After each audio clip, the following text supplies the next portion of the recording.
మాసాలన్నింటిలోకెల్లా ధనుర్మాసం అంటే ఆ ఏడుకొండల వాడికి చాలా ఇష్టము. రోజులో శనివారం అంటే ఆ స్వామికి చాలా ఇష్టం. అలాంటిది ధనుర్మాస శనివారం చేసే పూజ కోటి రెట్ల పుణ్య ఫలితాన్ని ఇస్తుంది. ఆ స్వామికి తులసి దళం అంటే ఇష్టము. ధనుర్మాస శనివారం వేళ తెల్లవారుజామున లేచి పిండి దీపాలు పెట్టుకొని స్వామివారికి పూజ చేసుకుంటే చాలా మంచిది. దీనికి సంబంధించిన ఒక కథ చెప్తాను. పూర్వం కళంగ దేశంలో విష్ణుదాస్ అనే ఒక పేద బ్రాహ్మణుడు ఉండేవాడు. అతను శ్రీ మహావిష్ణుకి పరమ భక్తుడు. కానీ అతని జాతకంలో ఏలినాటి శని నడుస్తుండేది. దీనివల్ల అతను ఎన్ని పూజలు చేసినా ఎంత కష్టపడినా ఫలితం దక్కేది కాదు. పేదరికం, అనారోగ్యం, అవమానాలు అతన్ని వెంటాడేవి. ఒకానొక ధనుర్మాస సమయంలో విష్ణుదాసు తన దారిద్ర్యాన్ని తాళలేక ఇంకా ఓపిక నశించిపోయి ఆత్మహత్య చేసుకోవాలనే నిర్ణయానికి వస్తాడు. నదిలో దూకటానికి సిద్ధమయ్యాడు. సరిగ్గా అదే సమయానికి తేజవంతమైన ముఖంతో ఒక యోగి అక్కడికి వచ్చాడు. ఆయన విష్ణుదాసుని ఆపి అతని కష్టాల కారణం అడిగాడు. విష్ణుదాసు తన శని బాధల గురించి చెప్పి బోరున ఏడ్చాడు. అప్పుడు ఆ యోగి చిరునవ్వుతో ఇలా చెప్పాడు. చూడు నాయన, ఆత్మహత్య మహాపాపం. నీ కష్టాలకు కారణం శనేశ్వరుడు కాదు, నీ పూర్వజన్మ కర్మ. ఆ కర్మను కాల్చేయాలంటే ఒక అస్త్రం ఉంది. అదే ధనుర్మాస శనివారం. అప్పుడు ఆ యోగి ధనుర్మాస శనివారం వెనుక ఉన్న అసలు రహస్యాన్ని ఇలా వివరించాడు. పూర్వం కలియుగ దైవమైన శ్రీ వెంకటేశ్వర స్వామి తిరుమల కొండపై కొలువై ఉన్న సమయంలో శనేశ్వరుడు లోక సంచారం చేస్తూ తిరుమలకు వచ్చాడు. స్వామివారిని దర్శించుకొని ఇలా అన్నాడు. ప్రభు, నేను కర్మఫలదాతను. నా దృష్టి పడితే దేవతలైనా సరే కష్టాలు అనుభవించాల్సిందే. కానీ కలియుగంలో మనుషులు అల్పాయుష్కులు, తక్కువ శక్తి కలవారు. నా ప్రభావం వల్ల వారు తట్టుకోలేక దైవానికి దూరం అవుతున్నారు. దీనికి పరిష్కారం ఏమిటి అని అడిగాడు. అప్పుడు శ్రీనివాసుడు చిరునవ్వుతో ఒక వరం ఇచ్చాడు. ఈశ్వర, నువ్వు న్యాయాధిపతివి. అయితే ఎవరైతే నాకు అత్యంత ప్రీతికరమైన ధనుర్మాసంలో నాకు ఇష్టమైన శనివారం రోజు తెల్లవారుజామున లేచి చన్నీటి స్నానం చేసి నన్ను ఆరాధిస్తారో వారి జైలుకి నువ్వు వెళ్ళకూడదు అని అంటాడు. అంతేకాదు శనీశ్వర, ముఖ్యంగా ధనుర్మాస శనివారం నాడు ఎవరైతే నాకు పొంగల్ని నివేదన చేసి పేదలకు అన్నదానం చేస్తారో వారిని ఏలినాడు శని, అష్టమ శని కూడా ఏమీ చేయకూడదు. ఇది నా ఆజ్ఞ అని అంటాడు.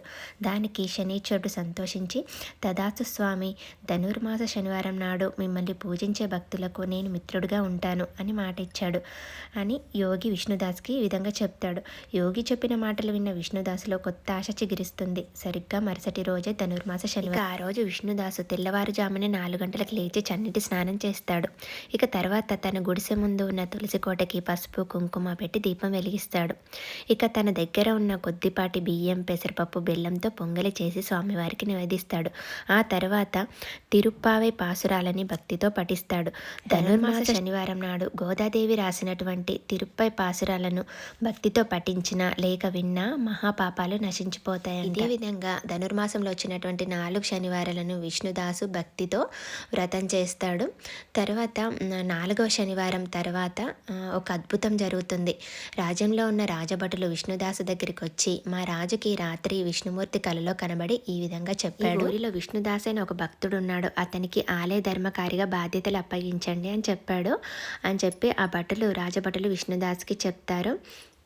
ధనుర్మాస శనివారం వ్రతం చేయడం వల్ల విష్ణుదాస్కున్న కష్టాలు తొలగిపోయి ఆ ఊరికి పెద్ద అధికారిగా మారి సుఖ సంతోషాలతో జీవించసాగాడు. ఆ స్వామివారికి ఎంతో ఇష్టమైన ధనుర్మాసంలో ఆ స్వామికి ఇష్టమైన శనివారం రోజు ఈ విధంగా తులసి దళాలతో స్వామివారిని అర్చించి పిండి దీపాలు పెట్టుకొని మనస్ఫూర్తిగా మనం పూజ చేసుకుంటే చాలా మంచి జరుగుతుంది.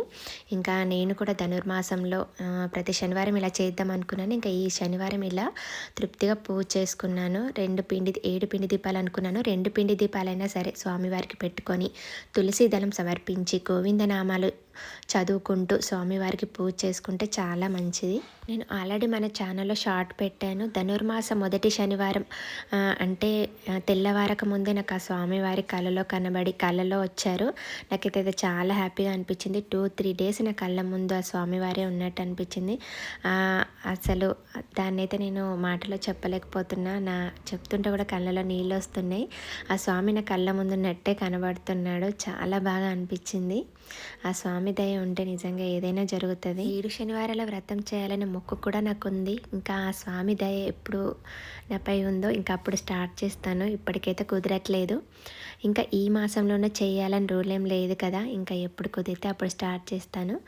ఆ స్వామి ఎప్పుడు కరుణిస్తాడో చూడాలి మరి. గోవింద హరి గోవింద గోకుల నందన గోవింద గోవింద హరి గోవింద శ్రీ శ్రీనివాస గోవింద గోవింద హరి గోవింద శ్రితజన పోషక గోవింద గోవింద హరి గోవింద వెంకటరమణ గోవింద గోవింద హరి గోవింద శ్రీ వెంకటేశ గోవింద గోవింద హరి గోవింద ఏడుకొండలవాడ వెంకటరమణ గోవింద గోవింద ఆపదముక్కులవాడ అనాథ రక్షక గోవింద గోవింద.